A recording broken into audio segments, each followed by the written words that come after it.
어제 서울시내 공공재개발 2차 후보지 16곳이 선정됐습니다. LH 사태에도 불구하고 2차 후보지를 선정해 발표한 것은 공공이 나서서 합리적인 주택 공급 이걸 추진하겠다는 정부의 의지로 해석됩니다.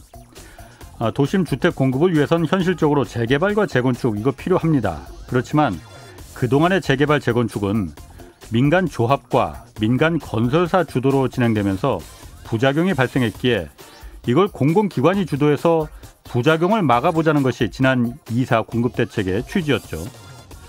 부작용이라는 건 민간 조합이 건설에 대해서 잘 모르다 보니까 시공을 맡은 건설사가 뭐 이런저런 이유로 공사비를 올리기 일쑤고 이로 인해서 분양가 그러니까 집값이 경쟁적으로 올라가게 되더라는 겁니다. 그래서 용적률을 700%까지 대폭 올려주는 등 이 파격적인 인센티브를 주고 대신 이 분양가를 공공기관이 토지 소유주들과 합의해서 결정한다는 것이 기본 골격입니다. 토지 소유자들의 수익도 보장하면서 상식적인 분양가로 주택을 공급하겠다는 거죠. 그렇지만 LH 사태 그리고 서울시장 선거가 임박하면서 이 공공주도 개발에 찬성했던 지역 가운데 일부가 지금 유보 입장으로 돌아서고 있습니다.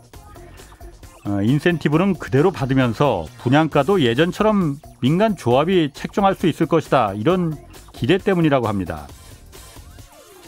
공공의 역할이 왜 중요한지 우리는 코로나19 사태를 겪으면서 깨달았습니다.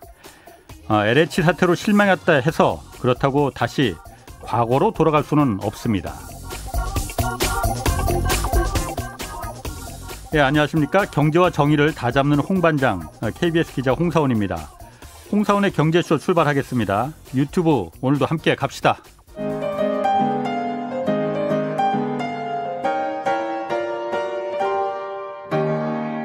경제방송 많으면 많을수록 아무거나 들으시면 큰일 납니다. 홍사훈의 경제쇼를 전적으로 믿으세요. 네, 오늘 금요일까지 이벤트를 진행하고 있습니다. 매일 4분씩 추첨해서 신한종 센터장의 새 책 인플레이션 이야기 선물로 드리고 있습니다. 인플레이션이 어떻게 우리의 돈을 훔쳐가는지 잘 보여주는 책이라고 하는데 별책 부록으로 2021년 자산 배분과 투자 전략도 포함되어 있다고 합니다. 책 받고 싶은 분은 성함, 연락처 그리고 주소 함께 적어서 짧은 문자 50원, 긴 문자 100원이 드는 샵 9730으로 문자 보내주시기 바랍니다. 자, 홍사원의 경제쇼 오늘은 같은 얘기라도 참 이 사람을 빠져들게 만드는 박정호 명지대 특임 교수 나오셨습니다. 안녕하세요. 예, 안녕하세요. 왜 이렇게 부담을 초반부터 주세요? 오늘도 한번 빨려 들어가 보겠습니다. 오늘 먼저 그 중국 신장 위구르 예. 이 인권 탄압 이게 경제 문제로 지금 막 번지고 있다고 하는데 예. 보니까 굉장히 문제가 사실 크더라고요. 네. 근데 그거 이제 다루는데 네. 먼저 그 테슬라 오늘 뉴스가 갑자기 오늘 나왔어요. 테슬라하고 토요타하고 공동으로 합작해서 전기차 만들겠다. 네. 일단 이 뉴스가 나왔거든요. 네. 그것부터 좀 한번 좀 어떤 의미가 있는 건지 한번 좀 얘기해 주세요. 예, 지난번에도 한번 제가 말씀드렸듯이 전기 자동차, 그다음에 자율주행 자동차는 아무나 만드는 것이 아니다. 예. 테슬라가 그렇게 빠르게 전기차를 출시할 수 있었던 건 미국에 있었던 원래 도요타가 건설해줬던 자동차 공장 하나를 싸게 인수했기 때문에 캘리포니아에 있는. 예, 맞습니다. 정확히 기억해 주시네요. 예. 그거를 인수했기 때문에 이게 발빠르게 테슬라가 자동차를 만들 수 있다라고 말씀을 드렸죠. 그러면서 자동차 하나를 만들기 위한 앞에 후방, 전방 산업들, 엔지니어들을 다 조각을 맞추는 게 보통 일이 아니다 했는데 역시나 테슬라가 이제 추가적으로 수요가 늘어나기 시작하고 폭발적인 수요에 대비해서 새로운 모델들로 출시해야 되는 상황인데 역시 생산 캐파가 자기들의 스케줄에 맞게끔 안 올라가는 거예요. 그러는 과정에서 자동차를 전 세계에서 제일 잘 만드는 한 곳 중에 하나인 도요타 그리고 본인들의 자동차 지금 컨베어 벨트의 설계자들이거든요. 그쪽에 손을 내밀려는 거는 당연한 움직임이고요. 그다음에 도요타 역시도 지금 테슬라가 절실히 필요한 상황입니다. 왜냐하면요. 미래 자동차는 이제 두 가지가 더 필요합니다. 자동차를 만드는데 전통적으로 본인들이 신경 안 써도 됐던 분야인 소프트웨어. 인공지능이라든가 어떻게 보면 3D 매핑 기술이라든가 뭐 이런 것들이죠. 자율주행 기술. 그렇죠. 이런 것들에 대한 소프트웨어 기술이 백업이 필요하고 예. 그다음 두 번째는 네트워크예요. 예. 왜냐하면 자동차 간의 교신이 필요하고 예. 자동차 시설물들 간의 교신이 필요한데 이 두 가지는 도요타가 전통적으로 강자라고 볼 수는 없는 분야거든요. 그렇죠. 그런데 방금 말씀드렸던 이 네트워크 분야하고 소프트웨어 분야는 지금 적어도 전 세계에서 이 두 가지 분야에서의 경쟁력은 테슬라가 제일 앞서 있는 게 사실입니다. 예. 그러니 미래 자동차 시장에서 주도권을 놔서는 안 되는 이 두 회사가 서로가 가지고 있는 결핍을 딱 보완할 수 있는 카운터 파트너들인 것이죠. 그러니 도요타는 지금 자율주행부터 해서 미래 자동차 시장에서 약간 주춤하고 있는 찰나에 예. 테슬라가 필요한 거고 테슬라도 SUV 형태의 전기 자동차를 비롯해서 미래 자동차 시장에서 발빠르게 치고 나가려면 지금 우리 현대차를 비롯해서 많은 자동차 회사들이 전기차를 속속 출시하고 있단 말이에요. 예. 그런 과정에서 본인들의 시장 점유율을 유지하기 위해선 신모델을 빨리빨리 계속 런칭해야 되는데 도요타 같은 생산 캐파를 가지고 있는 회사와 제휴를 맺어야죠. 그 테슬라가 그러니까 도요타의 그 공장을 그러니까 생산 시설을 갖다가 필요로 했다라는 거는 어느 정도 이해가 되는데 네. 테슬라가 지금 자동차를 안 만드는 회사도 아니잖아요. 네. 지금 중국에도 공장이 있고 네. 미국에 있고 네. 또 지금 어제 베를린에도 공장을 만든다고 미국의 텍사스에도 또 만든다고 하잖아요. 네. 그런데 굳이 테슬라가 도요타에 그 자기들만이 갖고 있는 앞서 있는 자율주행 기술과 뭐 어떤 그런 그 소프트웨어를 토요타와 얼마나 공유할지는 모르겠으나 그걸 제공하면서까지 그렇게까지 하면서 굳이 토요타와 할 필요가 왜 있을까? 그 생각이 일단 제가 테슬라 그 일론 머스크라면 굳이 그것까지 내주면서 안 할 것 같은데라는 생각이 들거든요. 정말 중요한 질문을 해주셨어요. 네. 이렇게 비유적으로 한번 설명드려보겠습니다. 지금 많은 최첨단 자동차들이 예. 자율 파킹 기능이 있어요. 예. 그러니까 엑셀하고 저 브레이크만 밟으면 저절로 파킹해 주는 거예요.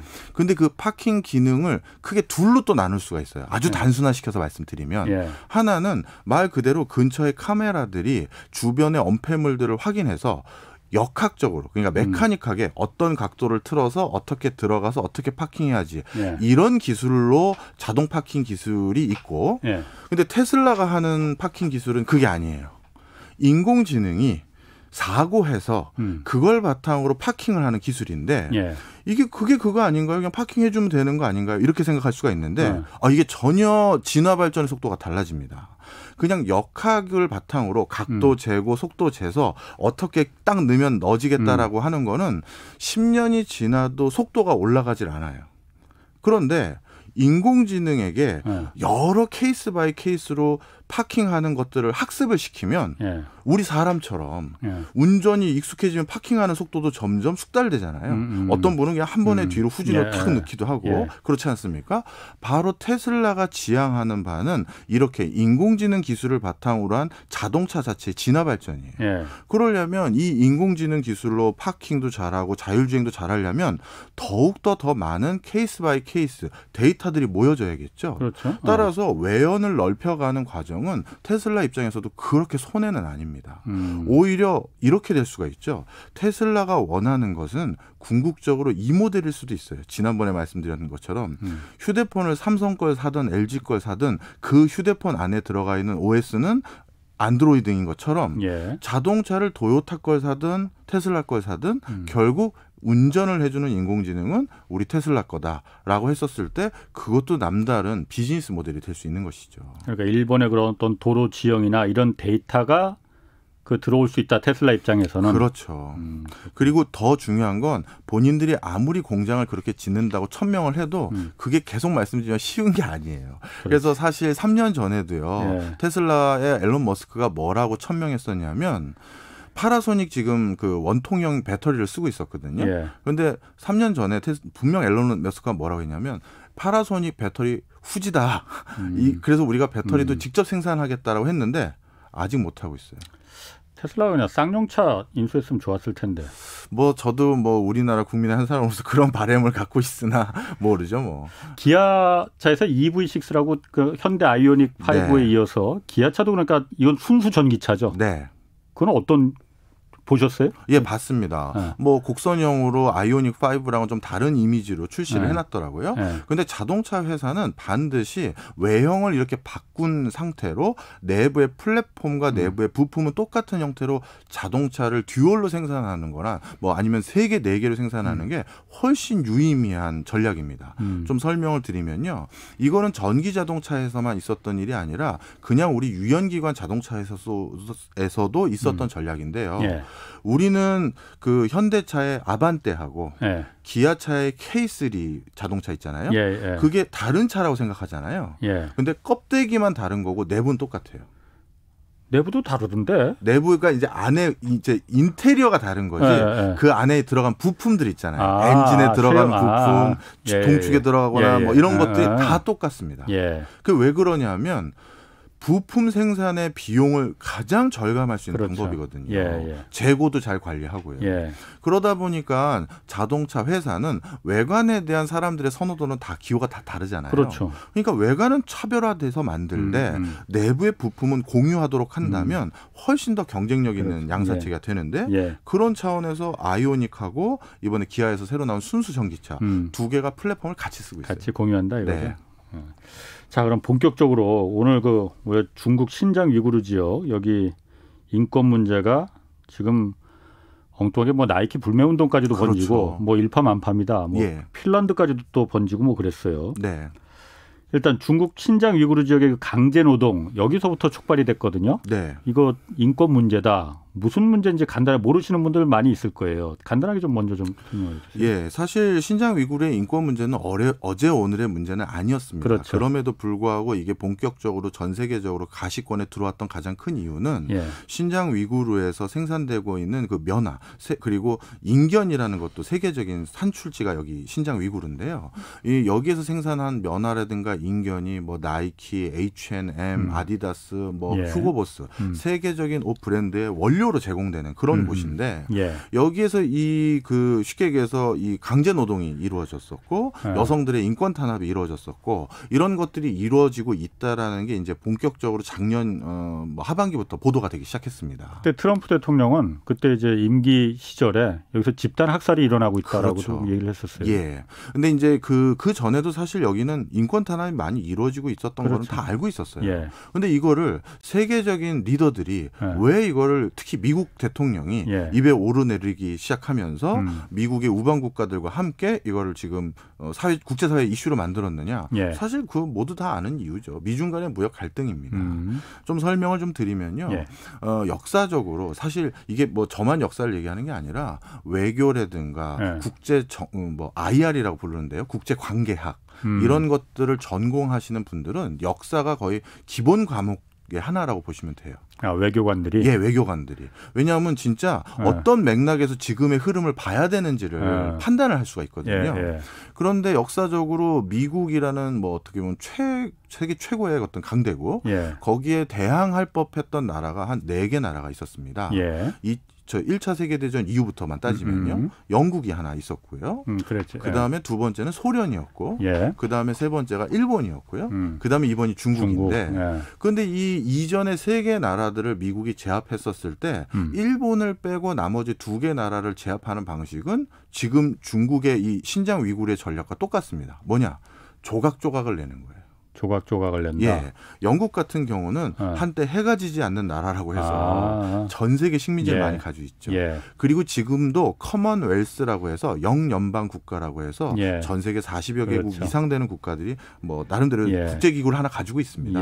그리고 아직도 저도 이해가 안 가는 게요. 분명 영국의 식민지 시절을 보냈던 나라인데 그 나라 정부의 공식 문서의 인장이 영국 여왕의 인장을 아직도 쓰고 있어요. 그래요? 아주 특이한 나라들이 많아요.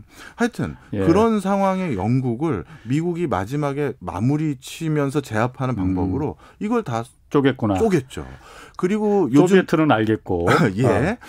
그런데 이제 중국도 역시 가만히 들여다봤더니 이게 원래 한 나라가 아니었던 거죠. 그렇죠. 사실 중국인들의 저 변방 지역에 위치하고 있는 사람들은요. 이 중국의 이게 어떻게 보면 불행 중 다행 아니면 불행 속의 축복이라고 부르는 게 하나 있어요. 그게 바로 공산화입니다. 공산화되었던 50년 이상의 기간 동안 예. 본인들이 경제적으로는 크게 낙후됐지만 그동안 이 많은 중국 대륙에 흩어져 살았던 사람들이 한 나라의 한 국가 민족이라는 인식이 없었었는데 외부와의 교역을 딱 막고 내부를 딱 봉쇄를 했더니 약간의 같은 국가의식을 싹트게 된 거예요. 원래 이 신장 위구르나 티벳이라든가 저기 외몽골 인근에 사는 사람들은 그냥 농사 짓거나 유목생활 하면서 거의 이런 수준이거든요. 그렇죠. 요즘은 우리가 청나라라며 뭐 진짜 중앙에서 무슨 일이 일어나는지 모르거든요. 네. 예. 그게 통상적인데 딱 이거를 대외 교류 협력을 딱 막고 났더니 한 민족이란 이제 싹이 트기 시작한 거죠. 그리고 그거를 강제적으로 이제 이식시키려고 한 거고요. 예. 그렇다면 미국 입장에선 당연히 그거를 원래대로 돌려놓았을 때 중국이란 나라를 컨트롤하기가 훨씬 쉬운 겁니다. 그래서 신장 위구르 같은 경우도요. 지금 중국의 영토에 신장 위구르라고 불리우는 지역이 차지하는 비중이 16%예요. 6분의 1의 땅이고요. 굉장히 크네요. 예. 그 바로 밑에 있는 티벳, 여기도 독립을 자꾸 그렇죠. 주장하잖아요. 예. 여기도 12%의 영토를 차지하고 있고 예. 그다음에 내몽골은 이 정도로 뭐 강성하진 않지만 내몽골 지역도 한 12% 돼요. 그리고 대만도 또 이제 지금은 국제사회에서 국가로 인정을 안 하려는데 자꾸 인정해 주려고 하는 분위기가 있고 예. 홍콩도 지금 중국이 멋대로 못하게 자꾸 국제사회에서 제재를 가하고 있죠. 이렇게 했었을 때 중국을 컨트롤하기가 가장 용이한 거죠. 그러면은 지금 제가 의문이 드는 게 뭐 그거는 그럴 수 있다고 쳐요. 그러면은 미국의 의도가 소련 그러니까 소비에트 연방을 해체시켰듯이 중국을 해체시키려고 한다는 얘기를 하시는 거예요? 그렇지는 않을 것 같은데. 그 해체까지 가지 않더라도 예. 지금과 같은 그러니까 홍콩 사태라든가 대만과 미국의 갈등이라든가 신장 위구르의 갈등이 조금 더 수위가 높아지면 그 과정에서 상당히 많은 내부의 불화들이 생기죠. 그러니까 거기까지만 하고 선 넘지 마라. 우리 그 중국의 이 약점을 알고 있으니라는 얘기를 하시는 거군요. 근데 선을 넘게 되든 안 넘게 되든 그건 미국이 혼자 결정할 수 있는 일은 절대 아니지만 사실 선을 넘어서 실제 신장 위구르나 이런 것들이 독립을 한다라고 했었을 때 미국 입장에서는 크게 손해볼 것은 없다고 생각이 들어요. 그렇군요. 왜냐하면요. 이거 잠깐 여담이지만 이것도 꼭 말씀을 드리면 원래 1차 세계대전 때 저기 독일 진영의 연맹하고 그다음에 영국 진영의 연맹이 가장 먼저 동맹으로 같은 편이 되고자 찾아갔던 나라가 하나 있어요. 전 세계적으로 최강 국가 중에 하나였는데 바로 오스만 제국이었습니다. 지금의 중동 지역의 전역을 장악하고 있었던 나라죠. 예. 그런데 그 나라가 1차 세계대전 이후 아예 없어졌을 뿐만 아니라 중동 지역이 아직까지 지속적인 혼란 속에 있으면서 사실 석유 수급이나 이런 것에 이거에 미국의 많은 어떤 뭐랄까 영향권 아래 있잖아요. 일부는 소련의 영향권 아래 있고. 그게 왜 그렇게 된 겁니까? 그 오스만 제국이라는 걸 영국을 비롯해서 많은 열강들이 부추겨서 야 니네 독립해야지. 니네 부족은 따로였잖아. 이렇게 해서 산산조각을 내놓으니 컨트롤하기가 쉬워진 거죠. 그렇군요. 저희가 그 중국 같은 경우에 사실 소수민족 문제가 가장 아킬레스건이자 제가 이 부분도 한번 경험이 있어요. 제가 취재한 건 아니고 제 옆자리에 있던 기자 한 명이 옛날에 신장 위구르 한번 취재를 한번 들어간 적이 있었거든요. 근데 중국에서 그걸 제재를 안 하더라는 거야. 그런데 마지막에 정말 공항에서 나올 때 공안이 잠깐 하더니 취재한 테이블 다 뺐더라는 거예요. 그렇죠. 그러니 이 친구가 거기서 공항에서 들어 누웠다는 거야. 결국 그 방송 못 나갔어요. 왜냐하면 중국에서 소수민족에 대한 취재만큼은 절대로 못하게 이제 막거든요. 네. 맞습니다. 지금 중요한 말씀 해주셨는데요. 이번 양회의 결과도요. 우리는 GDP 성장률이 낮아졌다는데 너무 포커스가 되어 있지만 중국의 양회 그 회의록들을 자세히 살펴보면 본인들이 미중 간의 갈등 속에서 마지막까지 반드시 지켜야 될 가장 큰 명제. 이게 지금의 중국의 꼴. 이거를 손상시켜서는 안 된다라는 게 강하게 내포되어 있어요. 사실 이 신장 위구르도 그런 맥락인데요. 원래 이 신장 위구르 지역이요. 정말 재밌는 건 위구르인들이 살던 동네가 아닙니다. 아, 그래요? 그럼 예, 강제로 중국인들이 이주시킨 거예요. 원래 여기는 서몽골이라고 불려서 몽골인들의 땅 중에 하나였어요. 그런데 이제 중국인들 입장에서는 가장 그 경계심을 갖고 있는 소수민족 중에 하나가 옛날에 그 몽골의 말발국에 짓밟혀 봤잖아요. 그래서 몽골인들에 대한 우려를 굉장히 많이 하는데 그래서 서몽골 지역을 힘을 약화시키기 위해서 여러 지역에 흩어져 살고 있었던 위구르인들을 한족들과 섞어가지고 글로 강제 이주시킨 거죠. 그래서 위구르의 땅이 된 거고요. 그렇군요. 그리고 이 땅 자체도 원래 청나라 때 중국의 영토 안에 들어온 것이지 그 전에는 중국 영토가 아니었어요. 돌궐이라고 불리우는 다른 제국의 영토였고요. 돌궐. 예.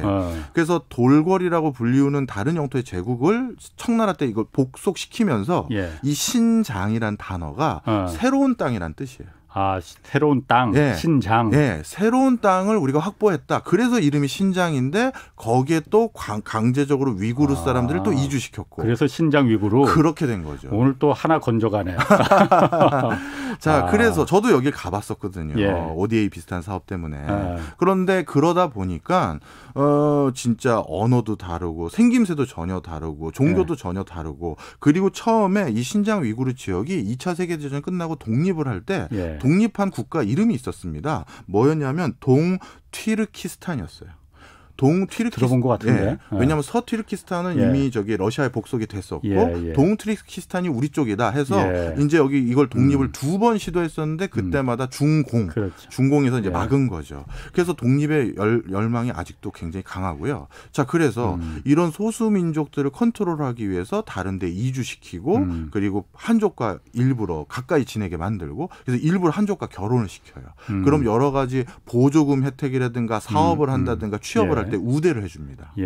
그리고 그것 때문에 사실 내몽골 지역은 가장 성공한 소수민족 통치 지역이 돼버렸어요. 그렇군요. 사실 우리나라만 전 세계에서 마지막 남은 분단 국가가 한국이다 이렇게 얘기를 하는 거고요. 몽골 외몽골 지역 지금 우리로 따지면 몽골 공화국 거길 가면 자신들도 분단 국가라고 얘기하시는 분들이 많아요. 관료 중에서는. 중국에 있는 내몽골하고.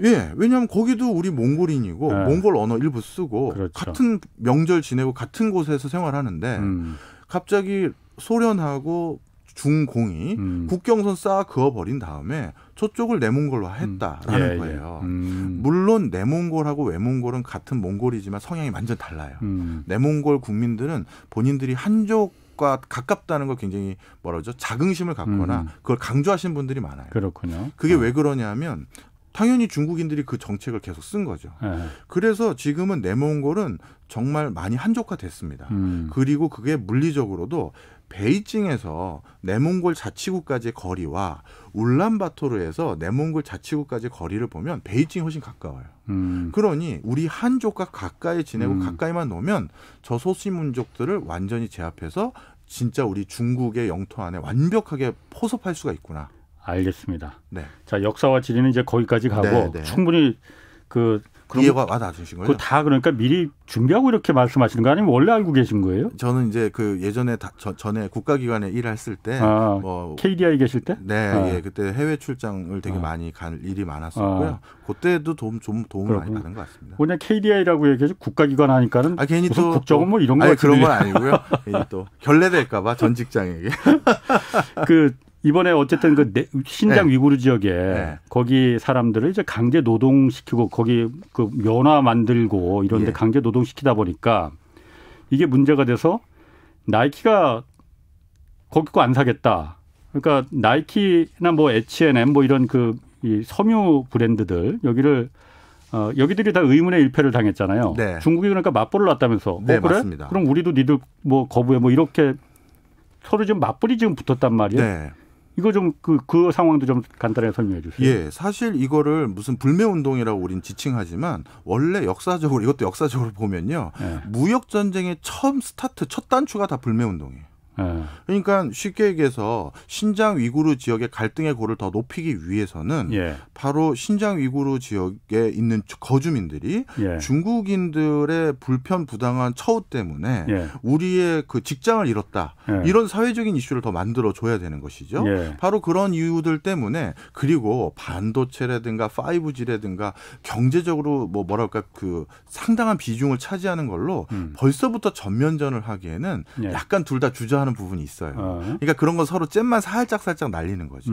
그리고 이제 겹불을 째는 건데 이 겹불이라는 건 어디서 다른 대체제로 면화를 또 키우거나 인견을 또 얻을 수 있는 그럴 수 있는 가능성이 있는 이런 기초 원자재들을 바탕으로 한 인권 문제. 딱 그게 좋은 테마였어요. 그렇겠죠. 그래서 이제 뭐 미국의 나이키나 아니면 뭐 아디다스, 휴고보스 많은 이런 세계적인 회사들이 저런 인권 이슈가 있는지 몰랐다. 그럼 우리는 안 쓰겠다 이렇게 한 거죠. 그들 회사들 입장에서는요. 옛날에 이렇게 인권 문제가 불거졌던 어떤 그 국가나 어떤 그 국가 밑에 있는 공기업의 어떤 원료를 사용했었다가 뭐 그린피스를 비롯해서 아니면 세계적인 인권단체에게 엄청난 불매운동을 다 당한 경험들이 다 있어요. 그러니까 뭐 세계적인 네슬레 회사 같은 경우 인도네시아 벌목하다가 한번 호되게 당해가지고 우리가 다시는 그런 일 안 하겠다라고 아주 대대적인 홍보를 한 적도 있고요. 이런 적이 있어서 아마 글로벌 기업들은 괜히 인권 탄압에 동조했다라는 이미지 심으면 안 되니까 뭐 어떤 국가에서 지시를 한 게 아니라 자연스럽게 아마 우리는 안 쓰겠다고 얘기했을 겁니다. 그런데 중국 입장에서는 또 상황이 달라요. 중국은 앞으로 우리 중국에 불이익을 주는 회사라든가 아니면 불이익을 주는 어떤 전 세계적인 여론에 우리가 앞으로 어떻게 대응할 건지를 확실히 이번 기회에 보여주지 않으면 앞으로 또 다른 어떤 이슈가 터질지 모르잖아요. 중국인들이. 그래서 이번 불매운동은 약간 관제 불매운동 성격이 있어요. 중국 정부가. 이 H&M을 찾아가서 그 H&M 뭐 예를 들어서 제재를 가한다든가 예전에 애플이 대만을 국가 중에 하나로 같이 분류했던 적이 있어요. 그 여러 가지 리스트 중에서. 그랬더니만 애플 홈페이지에 찾아가서 뭐 공격을 했던 대표적인 관변 단체라고 해야 될까요? 관제 단체가 있는데 공산주의 청년단이라는 겁니다. 여기가 이번에도 불매운동이나 이런 것들에 적극적으로 선봉에 나서고 있는 단체 중에 하나예요. 그런데 중국이라는 나라는 공권력이 공안이라고 불리는 이 공권력이 굉장히 세죠. 쉽게 해서 공안이 뭐 우리가 잘못했는데 뭐 체벌을 간다, 때린다. 그거 뭐 함부로 저거 할 수가 없어요. 그러니까 경찰이 이제 굉장히 강압적으로 우리를 이 민간인을 뭐 처우한다. 거기에 대해서 뭐라고 함부로 얘기할 수 있는 그런 문화가 아니거든요. 그런데 분명 남의 상권에 들어가서 무슨 테러 아닌 테러를 한 건데 이거는 공안의 암묵적인 뭐라고 할까요? 묵인이 있었기 승인. 때문에 가능한 거예요. 그리고 이 승인을 해서 선도적으로 이걸 했던 그 주체들이 공산주의 청년당이라든가 미래 어떻게 보면 정치 세력들이라고 분류할 수 있는 이 사람들이 했다는 것은 보여주는 겁니다. 앞으로 우리 중국에게 또다시 불이익을 가하려는 어떤 세력과 동조하는 기업이 있다면 짐 싸고 나갈 생각해라. 이거를 보여주는 거예요. 그러면 그렇게 해서 아까 말씀하신 나이키나 뭐 휴고보스나 아디다스 이런 기업들이 쫄았습니까 그러면? 지금은 안 쫄고 있죠. 이거는 이렇게 말씀드리면 좋을 것 같아요. 지금 전 세계적으로 되게 이게 참 무슨 유치찬란한 어떤 이슈인지는 모르겠습니다만 대표적으로 이 얘기 한번 해드릴까요? 호주가 또 대표적으로 지금 중국과 맞불을 놓고 있거든요. 호주가?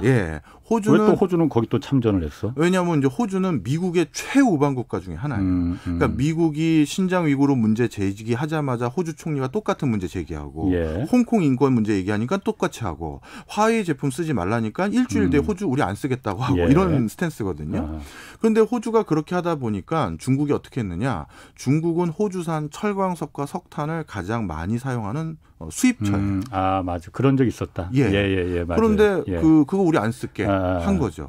그러면서 그것만 한 게 아니라 호주산 보리에 관세 80% 부과하고 호주산 와인 마시지 못하게 하고 호주가 한 거예요. 호되게 당했어 그때. 호되게 당했죠. 자 그런데 이번에 나이키하고 아디다스, H&M 말씀하셨잖아요. 이 사람들이 이 조금 그래서 이 중국의 이런 제재에 뭐 놀라가지고 다시 고개 숙이는 게 아닌 이유가 그럼 그때 호주의 와이너리라든가 이런 기업들 예. 그 기업들은 중국에 엄청 많이 팔던 거 못 팔았으니까 큰 봉변 당했느냐? 예. 아닙니다. 어떻게 됐냐면요. 이게 얼마 전에 생긴 국제 기구인데요. 예. IPAC라는 게 있어요. IPAC. 예, 이걸 우리나라 말로 번역을 하면 예. 대중국 의회 간 연합체예요. 대중국 의회 간 연합체. 예. 각국의 의회가 서로 연합했다는 얘기인가 보네요. 각국의 의회가 서로 연합해서 중국을 견제하기 위한 목적으로 만든 연합체인 거죠. 난 처음 들어봤는데 그런 거. 예, 이게 물밑에 이런 게 많아요. 그래서 여기에는 뭐 미국, 영국, 좀 전에 말씀드렸던 호주부터 해서 19개 국가의 의회들이 다 결속이 된 겁니다. 예. 그런데 이 의회에서 뭘 했느냐? 예. 우리 이 19개 그 의회들이 연합되어 있는 IPAC의 회원국 중에 하나인 호주가 예. 중국의 와인 불매 운동 때문에 고생하더라. 예. 그래서 이곳을 바탕으로 해서 호주산 와인 사주기 캠페인을 벌였어요. 아하. 대충 감오시죠. 예. 예, 그러니 나이키나 아디다스나 이런 사람들이 저 단일 소비 시장 중에서 제일 저 큰 소비 시장. 예. 저거에 대해서 우려하는 게 아니라 다른 식으로 벌충을 받을 수 있다고 또 생각하는 거죠. 그런 게 또 그러면은 그 쫄 거 없다. 네. 라는 생각을 이제 그 IPAC라는 게 과거에 호주를 그렇게 도와줬으니 이번에도 중국이 저렇게 불매운동하고 하더라도 큰 경제적인 타격이 그 기업들한테 가지 않을 수 있다라는 뭔가 자신이 있다 그렇죠. 이거죠. 어떤 식으로든 다른 대안들을 찾아줄 것이다. 믿는 거예요. 근데 우리 같은 경우에 사실 우리는 트라우마가 있지 않습니까? 엄청난 트라우마가 어쨌든 있죠. 사드 때 한 번 그 트라우마가 있고 또 얼마 전에도 작년인가 그때 BTS 방탄소년단이 뭐 말 한마디 했다가 그 하여튼 그 한번 호되게 시련을 한번 겪은 적이 있잖아요. 그러다 보니까 그 부분이 자꾸 이제 떠오르거든요. 맞습니다. 그 중국에 대해서 중국은 어쨌든 중국인들이 그 뭐라고 할까 그러니까 그 국수주의 이런 부분이 굉장히 강하다 보니 건드리는 게 그야말로 이런 표현이 맞는지 모르겠습니다. 뭐 건드리는 게 오히려 되를 주려다 말로 받는다라는 그 인식들이 좀 있거든요. 우리 같은 경우에는 그러면 우리는 아직 여기 참여하거나 그런 건 없죠. 그러니까 중국산 뭐 신장 유로 제품 뭐 수입하지 않고 이런 우리는 아직 없어요. 자, 이걸 좀 설명을 드릴게요. 이게 이제 지금 국내외적으로 들려오는 우리의 어떻게 보면 초읽기 얼마 안 남은 데드라인에 대한 압박이 이제 슬슬 오는데요. 그제 이제 상공회의소 관련한 회의에서 우리나라를 대표하는 기업의 총수분의 한 분이신 SK 최태원 회장이 이런 말씀을 하셨다고 하더라고요. 상위 회장으로 계시죠? 예, 상위 회장인데 그분이 이런 말씀을 하셨대요. 그 본인은 코로나19보다 더 무서운 게 미중 간의 무역 갈등이다라는 겁니다. 미중 간의 무역 갈등이 코로나보다 더 무섭다. 예, 이거는 코로나는 내년이든 내후년이든 어느 정도 일단락이 되겠죠. 그래도 어느 정도 백신 보급되면서.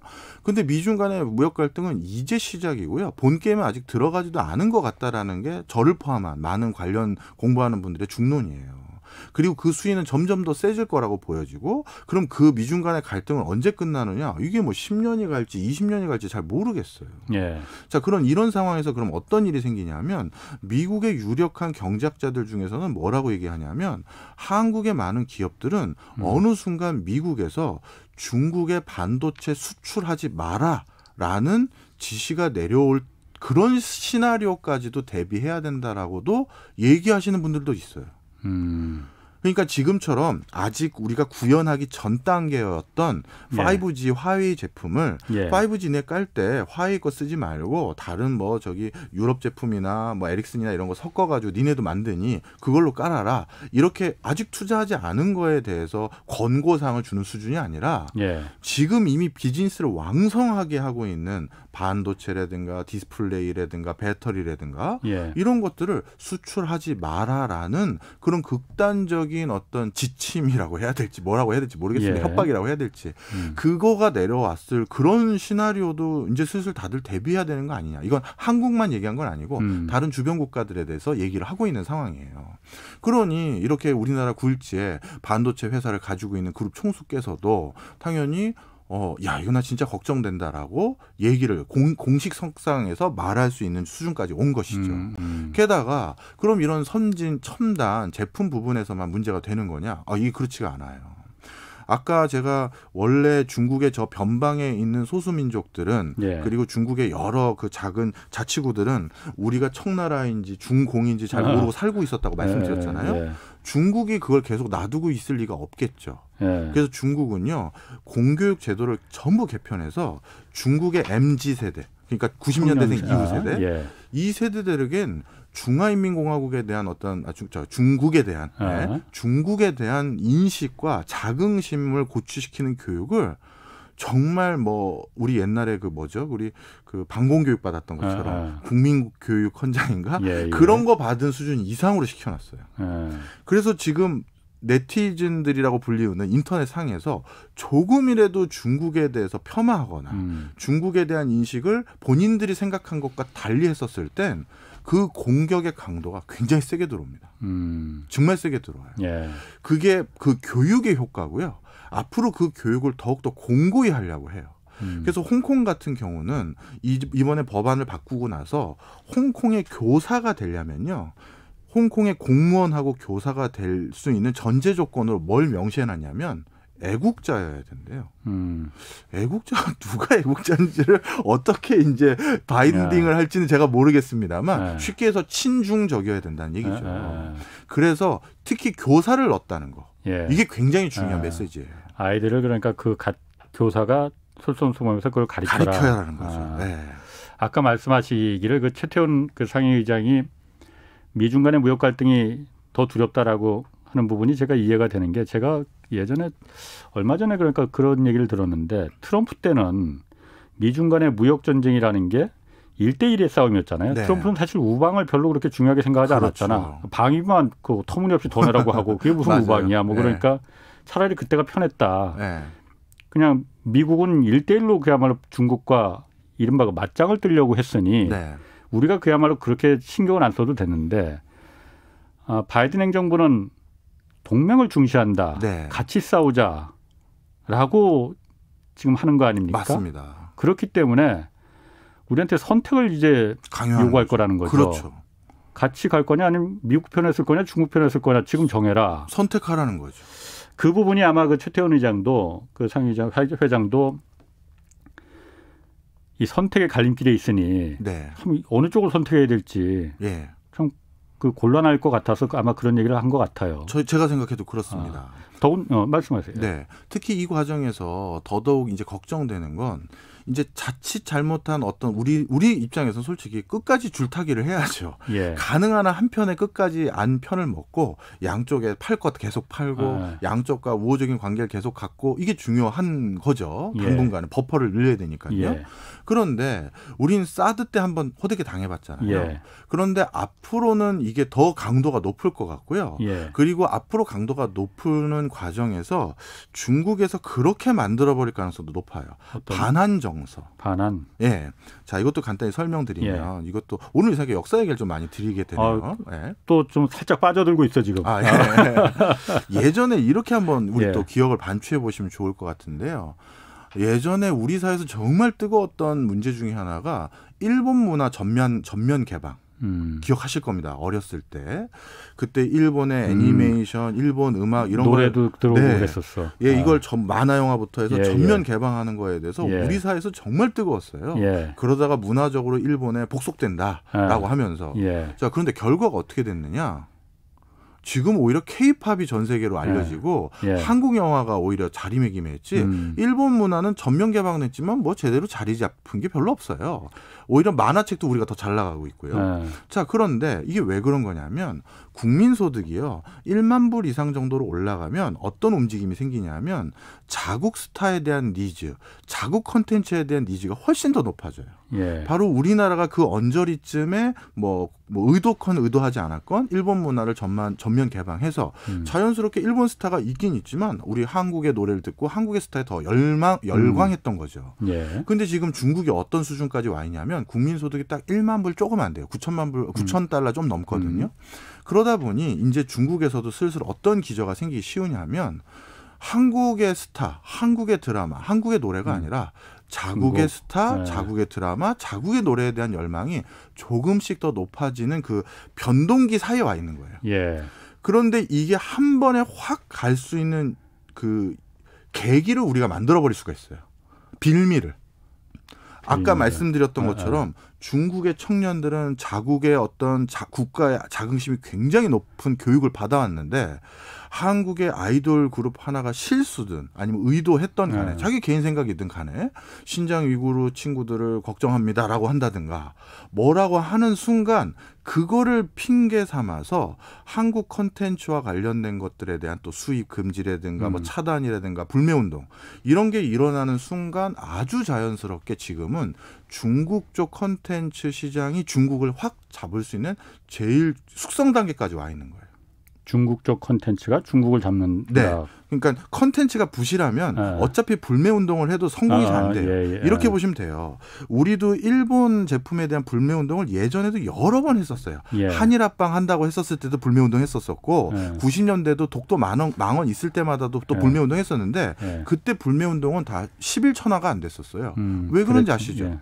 일본 제품이 솔직히 더 좋았거든요. 옛날에는. 그러니 밖에서 일본 제품을 차마 쓸 수는 없고 불매운동 하자 해놓고 뒤에서 코끼리 밥솥 사오고 일본 휴대폰 휴대폰이래네 저기 뭐죠 그 워크맨 쓰고 그랬었어요. 그랬는데 지금 작년인가 재작년에 반도체 파동이 있었을 때 불매운동 했었을 때 우리가 굉장히 성공했었잖아요. 그렇지. 일본 맥주 다 나갔어. 다 나갔어요. 왜 그러냐? 이제 한국의 웬만한 제품들이 일본보다 더 좋아요. 가전은 우리 거 쓴 지 오래됐고. 그러니 불매운동이 성공할 수 있는 요인 중에 하나가 자국 제품에 대한 우수성인데. 맞아요. 중국도 슬슬 문화 콘텐츠부터 그런 경쟁력이 이제 올라와 있는 상태거든요. 그걸 또 자꾸 타국에 전파를 시키잖아요. 그래서 그렇습니다. 얼마 전에 뭐 SBS인가 거기서 조선 뭐 구마사인가? 네, 맞습니다. 한번 난리 났었잖아요. 그것도 그러니까 중국의 그야말로 의도가 동북공정도 마찬가지고. 맞습니다. 이제 문화로 이제 융성하자 뭐 이런 의도인 것 같아요. 그럼 혹시 KBS도 옛날에 그러지 않으셨어요? 80년대나 90년대에 KBS의 어떤 방송 경영이나 컨텐츠 자문하겠다고 일본의 후지 TV나 누구 관계자들 여기 좀 있지 않았었나요? 제가 그때는 그렇게 중요한 위치에 있지 않아서 잘 모르겠네요. 원래 우리나라 공중파도 옛날에는 일본의 후지 TV나 이런 데서 있었어요. 우리 PD님이 끄떡이는 거 보니까 아마 있었나 봐요. 그러다가 지금 어떤 상황이었었냐 하면 한국의 KBS나 MBC나 SBS 같은 곳에서 CCTV나 이런 데 우리 노하우 알려준다고 갔었던 상황이거든요. 근데 이제 그게 끊겨가기 직전까지 왔다. 그렇군요. 그러면은 지금 또 하나 이게 뭐 다 경제 문제가 연결된 거니까 쿼드가 있지 않습니까? 쿼드가 사실 또 이게 아직까지는 그 쿼드라는 게 미국을 중심으로 해서 일본, 인도 그리고 또 한 나라가 어디야? 호주 이 네 개국이 중국을 이제 그 견제하기 위해서 아직까지는 이제 군사적인 이제 동맹체로까지 가지는 않아요. 중국에서는 이걸 아시아의 나토다라고 이제 얘기를 하고 있고. 그리고 또 미국이나 이 쿼드국들이 한국이 여기 참여하는 것도 지금 공식적으로는 모은 게 없지만 앞으로 요청이 있을 거라는 그 전망이 많습니다. 뭐 그렇죠. 그래서 지난번에 사실 이게 군사적인 동맹체까지 정말 유럽의 나토처럼 이 발전이 되면은 중국이 정말 가만히 있지 않을 것 같은데 지난번에 안유아 교수가 성균관대 안유아 교수가 나왔을 때 이 얘기를 한번 물어봤는데. 그건 한국 국민들의 결정이다. 한국 정부의 결정이다. 꼭 들어가게 될 명분이 있다면은 들어가는 거다. 그런데 그럴 만한 각오는 해야 될 것이다. 정확한 지적해 주셨네요. 각오를 해야 된다. 참 그래서 뭐 박 교수님 뭐 그 부분에 대해서 어떤 의견은 있으세요? 좀 설명을 드리겠습니다. 이 트럼프와 바이든 정권의 결이 정말 다르구나라는 걸 확실히 느꼈어요. 트럼프는 비즈니스맨입니다. 비즈니스맨은 명분은 크게 중요하지 않아요. 지금 당장의 이익이 실현할 수 있다면 약간의 불협화음이나 충돌이나 잡음이 나도 가는 경우가 비즈니스맨들의 특성이에요. 그런데 외교 외교통으로 불리우는 바이든, 오랫동안 상원의원에서도 외교통상 관련한 분야에 계셨었거든요. 예. 이제 뼛속 깊이 외교 전문을 이제 뿌리로 두고 계신 분 중에 한 분인데, 이런 분들은 명분을 되게 중요시하고요. 잡음을 내는 걸 되게 싫어합니다. 예. 리더십의 스타일이 그래요. 예. 그래서 쿼드를 이용하는 걸 보고 역시 정말 노련한 외교 전문가와 외교통들이 거기 실세로 다 들어갔구나 생각이 드는 게, 예. 원래 쿼드는 이런 군사 협의체라든가 이런 게 아니었고요. 한동안 유명무실했었어요. 예전에 인도양에 쓰나미 있었을 때 네네. 대규모 인도양 근처에 있는 국가들이 큰 재해를 받았을 때 예. 그걸 국제사회가 공동으로 좀 빨리 지원하자라는 의미로 호주, 인도, 일본, 미국까지 해서 만든 그런 임시적인 국제기구였어요. 예. 자, 그런데 지금 하루라도 발빠르게 중국을 견제하려고 하면, 자, 그런데 중국을 견제하기 위해서 국제기구를 새로 만들어서 법인격을 부여하고 거기 정관을 구성하고 조직체를 갖춘다? 시간이 하세월이 걸리는 겁니다. 근데 가만히 봤더니 그러한 기능을 할 수 있는 국제기구가 법인격이 이미 세워져 있어요. 바로 쿼드죠. 딱 멤버들도 딱 인도까지 들어가서 딱 맞아요. 그러면 그 쿼드는 원래 그 재해 재난을 극복하기 위해 설립된 국제기구인데, 말 그대로 우리 회사로 따지면 정관 싹 바꾸는 거죠. 네, 거기에서 내용을 확장하고 더욱더 자주 만나고 공고해보자. 예. 이걸 보고 정말 노련하다는 생각을 했었고, 그다음에 이번에 그 중국과의 회담을 하는 일련의 과정도 마찬가지입니다. 예를 들어서 쿼드를 미리 다 만났고 그 협의체를 다시 가동시킨 다음에 우리 한국을 왔어요. 근데 역시 외교 전문가이기 때문에 섣부르게 너무 강수 던지지 않고, 이번에 우리 쪽에서도 쿼드 얘기 혹시 꺼낼까 봐 노심초사했었지만 안 했어요. 예. 안 하고 일단 냄새만 풍기고 간 거죠. 준비들 하셔라. 라는 냄새만 풍기고 갔는데, 갈 때 중국을 다 그 나라를 거쳐가면서 그 나라에 가서 만났는데, 중국과의 회담은 어디서 했습니까? 알래스카에서 한 거예요. 우린 가지 않고 니네가 우리를 만나고 싶으면 우리가 돌아가는 길목에 있는 알래스카라는 미국령으로 와라라는 거예요. 예. 그러니까 외교라는 거는 그 외교 장소가 어딘지에 대한 상징성도 굉장히 중요한데, 그런 하나하나의 행보가 굉장히 정교하게 짜맞춰진 거라서 트럼프 같은 경우는 어제 한 얘기 오늘 다르잖아요. 예. 트위터 저도 방송 출연하다가 전날 하신 얘기 또 뒤엎었나 찾아보고 온 적이 많았거든요. 근데 바이든은 굉장히 일관되고 스케줄이 굉장히 정교하다. 그래서 우리에게도 진짜 방금 우리 홍 국장님께서 말씀하신 것처럼 조만간 뭔가 선택의 날이 올 것 같다. 지난번에 제가 정세현 전 통일부 장관이 뉴스공장에 나와서 이렇게 얘기하는 거 들어보니까 그분은 직접적으로 얘기를 하시더라고요. 네. 어떻게든 피해야 한다. 그냥 양쪽의 편을 다 들지 말아야 된다. 그런데 그게 사실 말이 쉽지. 그렇죠. 어려운 일일 거예요. 그리고 사실 제가 어저께 오늘 뉴스를 보니까 일본에서는 그 스가 총리가 쿼드에 한국 절대 들어오면 안 된다. 한국 대신 영국을 넣자. 이런 얘기를 했더라고요. 어떻게 보면 우리가 이게 비겁한 게 아니고 사실 영리한 거죠. 그러니까 네. 양쪽에 줄 타는 것도 아니고 현대 외교라는 게 다 그렇죠. 네. 한쪽에 일방적으로 편을 들 수는 없는 거니까. 네. 자, 그러면은 지금 미국하고 중국이 어쨌든 간에 그 바이든 행정부로 바뀌긴 했지만은 칼자루는 지금 그 패권 경쟁에서 칼자루는 누가 쥐고 있는 겁니까? 아직까지 미국이 가지고 있습니다. 그 이유는 확실해요? 예. 그 이유는 전 세계적인 금융을, 그러니까 대금 결제 시스템을 미국이 가지고 있기 때문이에요. 예. 달러에 대한 결제를 막아버리는 순간, 야, 이거는 정말 상상을 초월한. 물론 미국도 데미지를 엄청나게 입죠. 예. 하지만 금융이라는 이 생태계를 잡고 있는 게 미국이기 때문에 아직까지는 칼자루를 분명 미국이 가지고 있는 건 맞고요. 바로 그걸 잘 알기 때문에 중국도 이번 양회에서 대외 의존도가 높은 대외지향적인 수치들 다 빼고, 그래서 경제 성장률도 좀 낮추고 수출 덜 해도 돼. 괜히 거기 가서 뭐 했다가 다 시설 투자했다가 그냥 빈손으로 다시 돌아올 수도 있으니 그런 거 하지 말고 성장률도 낮추고 내부에 투자해라. 이렇게 얘기했고, 그 내부에 투자하는 것도 또 더욱더 중요시 여긴 게, 양회에서 들어간 것 계획 중에 뭐가 있었냐면요. 대만까지 해저로 터널 뚫겠다도 계획이 들어가 있어요. 양회 그런 것도 구체적으로 그럼요. 나와요? SOC 사업이니까요. 네, 들어가야 되니까요. 그래서 고속천철로 대만까지 우리 저 해저 터널 뚫겠다도 다 포함이 되어 있어요. 대만이 오케이를 해야지. 본인들의 이제 그 대만은 중국에서는 하나의 지자체라고 보는 거니까. 하나의 중국이니까. 그렇죠. 그러다 보니까 이런 맥락들이 중국도 혹시 외풍이 크게 불더라도 내부에서 단단히 지금 뭐 똘똘 뭉치면서 견뎌보자. 한번 어떤 준비를 그렇게 하고 있다. 전면전으로 본인들도 치고 나가는 게 아니라 일단 안쪽을 더 다지자. 이런 생각인 것 같습니다. 그렇군요. 그 간단하게. 네. 트럼프와 이제 그 고율 관세를 중국에 계속 했었잖아요. 바이든 행정부도 그러니까 그 부분이 좀 변할 수도 있다 했는데 그 안 변했죠. 계속 유지한 거죠. 예, 계속 유지하고 있습니다. 그럼 이거는 그 우리하고 관련이 좀 있을 부분이 있습니까? 간단하게. 있을 가능성이 높고요. 그래서 예전에는 중국에서 생산해서 미국에 팔았는데 이제 그게 실질적으로 불가능하고 그래서 우리가 선택했던 게 베트남으로 이전했는데 그랬더니 미국이 베트남을 환율 조작국으로 지정을 해버렸죠. 뭡니까? 미국으로 들어오라는 거예요. 알겠습니다.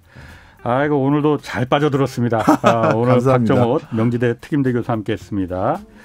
자, 오늘 여기까지 하겠고요. 저는 내일 다시 찾아뵙겠습니다. 지금까지 경제와 정의를 다 잡는 홍반장, 홍사훈의 경제쇼였습니다. 여러분, 저로 말할 것 같으면 KBS 1라디오 최경련의 경제쇼 진행, KBS 탐사보도팀 미디어포커스, 한국탐사저널리즘센터 등에서